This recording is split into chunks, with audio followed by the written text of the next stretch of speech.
మన దగ్గర కేసీఆర్ గారు మిషన్ భగీరథ అని చెప్పి పేరు పెట్టి ఫస్ట్ టైం తెలంగాణకి ఇంత వాటర్ రావడం, చెరువులు తవ్వించి మిషన్ భగీరథ అనే పేరుతోనే ఇంటింటికి నల్లబెట్టి మరీ నీళ్ళు ఇచ్చిండ్రు.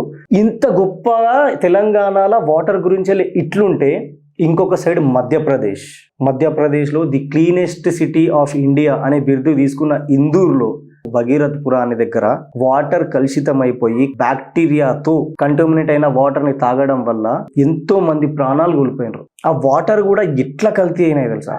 మనం వాష్రూమ్ పోయి వేస్టేజ్ చేసే వాటర్ వీళ్ళు తాగే వాటర్లో మిక్స్ అయ్యి అదంతా గలీజ్గా ఒక నురుగులాగా ఫామ్ అయ్యి దాన్ని మొత్తం బ్యాక్టీరియా రిలీజ్ చేసేసి మొత్తం నీళ్ళంతా గలీజ్ అయిపోయి అవే వాటర్ ఇంటికి తాగడానికి పంపించేసింది. అసలు మధ్యప్రదేశ్ గవర్నమెంట్ ఏం చేస్తున్నది? డిసెంబర్ నుంచి ఈ వాటర్ తాగి ఇంకో ఇప్పుడు లాస్ట్కి అయితే పబ్లిక్ మొత్తం పేషెంట్స్ అయిపోతుందంట.